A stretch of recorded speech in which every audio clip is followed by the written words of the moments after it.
Bismillahirrahmanirrahim. Assalamualaikum warahmatullahi wabarakatuh. Semangat perubahan, salam kedaulatan rakyat. Sahabat aja channel semua, kita lihat ya. Mohon maaf kalau saya pakai istilahnya bluffing ini dari kubunya PDIP yang merasa Ganjar terus naik elektabilitasnya. Padahal kita tahu yang menaikkan elektabilitas itu adalah lembaga survei.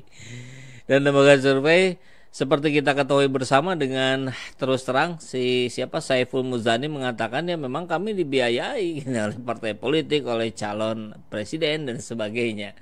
Bahkan Muhaimin Iskandar bilang ya memang itu dibayar kok, gitu aja kok repot. Artinya yang memang sudah clear, ada pesanan yang barangkali ya kalau beberapa pihak mengatakan dua hasil yang dimunculkan, yang diproduksi oleh lembaga survei, satu diberikan untuk kepentingan internal mereka, yang bluffingnya itu yang dibuat untuk menggiring opini masyarakat gitu. Jadi hari ini rakyat sedang terus-menerus dari berbagai arah sedang digiring opininya bahwa Anies Baswedan elektabilitas turun. Padahal fakta di lapangan menunjukkan sebaliknya gitu. Tapi ya oke lah ya. Kita akan coba melihat pembahasan tentang katanya Ganjar sudah sangat pede akan memenangkan, bahkan akan menang satu putaran. Terus buat apa kemudian Hasto ngajak-ngajak Partai Demokrat gabung, bahkan mengiming-imingi sedikit lah ya dalam tanda petik AHY menjadi cawapresnya Ganjar gitu. Kan mohon maaf saja saya juga jadi mengatakan ini seperti yang linglung gitu ya. Linglung atau memang strategi yang nggak masuk akal yang sedang dilakukan oleh PDIP hari ini. Kita lihat ya. Ini judulnya Hasto Linglung. Merasa akan menang, ya, Ganjar tentu maksudnya ya. Malah tampak makin takut pada Anies Baswedan. Iya. Kenapa? Karena kita jelas ngelihat kalau memang PD ngapain ngajak-ngajak Partai Demokrat? Ngapain masuk-masukin nama AHY? Tapi ya, alhamdulillah ya, syukur alhamdulillah Partai Demokrat tidak bergeming mengatakan bahwa capres kami adalah Anies Baswedan. Ini yang kemudian membuat mereka kalang kabut, semaput gitu. Ini kok nggak bisa diobok-obok ini ya, koalisi perubahan. Ya karena tegas mereka menginginkan perubahan yang lebih baik untuk negeri ini. Itu saja gitu. Ya, coba kita langsung masuk ke beritanya ya. Hasto serius ajak Partai Demokrat. Titik 2, dengan rendah hati kami ajak kerjasama. Sampai dengan rendah hati gitu. Merendahkan hatinya gitu. Ingin gabung Demokrat ke PDIP. Padahal kan harusnya menggunakan logika saja lah. Bagaimana hubungan antara Partai Demokrat dengan PDIP? Bagaimana hubungan Megawati dengan SBY? Kan begitu. Sampai hari ini kan kita tahu lah mereka tidak sulit ketemu gitu. Dari masa awalnya ketika Partai Demokrat berdiri, bahkan sampai sekarang kan begitu. Nah, terus logikanya dari mana gitu mengajak kerjasama? Artinya ini adalah cara baru untuk mengacaukan koalisi perubahan. Setelah kemudian kemarin-kemarin PKS diobok-obok juga, ya, diajak-ajak juga oleh siapa? Sandiaga Uno ya untuk keluar dari koalisi perubahan. Kita coba lihat kabar yang satu ini dulu.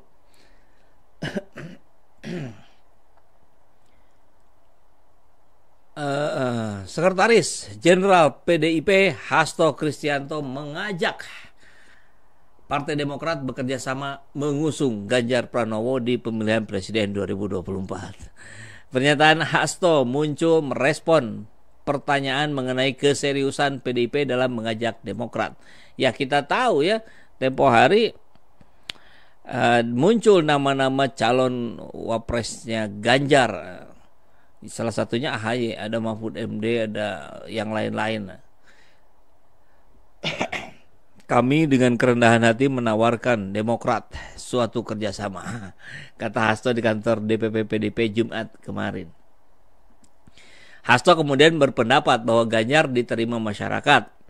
Elektabilitas capres usungan PDIP lanjut dia melonjak meski baru 2 bulan dideklarasikan. Ya kita tahu bagaimana perangkat sarana prasarananya yang mendorong ke arah sana semua, mulai dari buzzer, lembaga survei, tokoh masyarakat yang bisa, mohon maaf saya bilang, dibeli ya.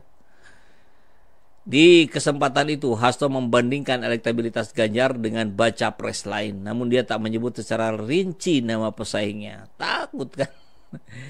Baru dalam 50 hari sekitar itu diumumkan, langsung elektoralnya melejit dibandingkan yang sudah 9 bulan, 7 bulan. Itu maksudnya ke Anies Baswedan ya. Ingat ya, biasa yang naik dengan cepat dia akan turun dengan cepat. Nah, itu mah sunatullah gitu. Jadi dalam waktu 50 hari ke depan ini naik, nanti 50 hari ke depan lagi jeblos lagi gitu. Sejauh ini ada 3 calon. Nah, oke, ini biasa lah ya. Oke, informasi yang sudah biasa. PDP mengusung Ganjar. Oke, sinyal PDP mengajak Demokrat sebetulnya pernah mencuat. Ketika itu Ketua DPP PDP Puan Maharani mengungkapkan beberapa nama tokoh yang masuk radar cawapres Ganjar. Nama-nama itu adalah Mahfud MD, Erick Thohir, Sandiaga Uno, hingga Agus Harimurti Yudhoyono selaku Ketua Umum Partai Demokrat.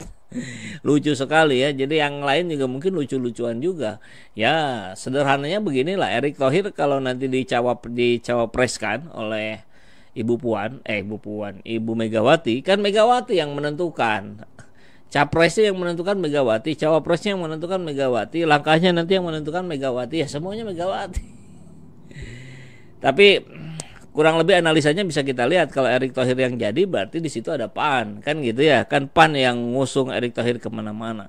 Kalau Erick Thohir jadi cawapresnya Prabowo, artinya PAN ada di situ, kan begitu ya.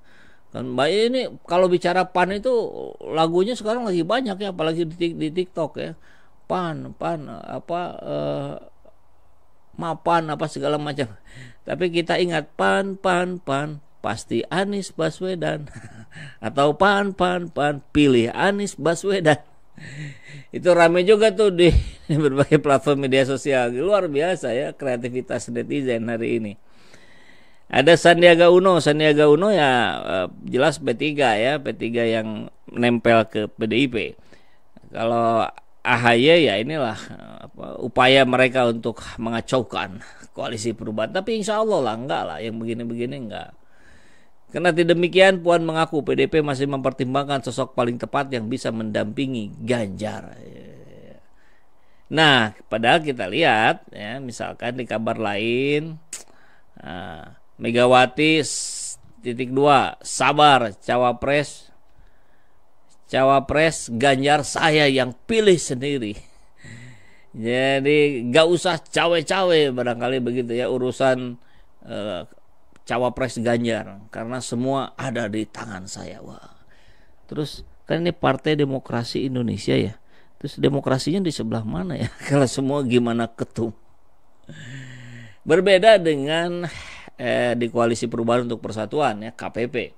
Anies yang diberikan wewenang untuk memilih wakilnya sendiri, tentu berdasarkan pertimbangan 3 partai yang ada di dalamnya. Tapi kita bisa melihat bagaimana kualitasnya. Di berbagai kesempatan Ganjar Pranowo nggak bisa ngomong apa-apa, nggak dikasih mic, nggak dikasih kesempatan. Ya barangkali itulah konsekuensi dari yang namanya petugas partai.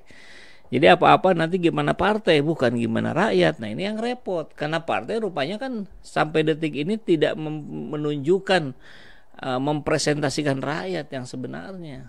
Kan begitu.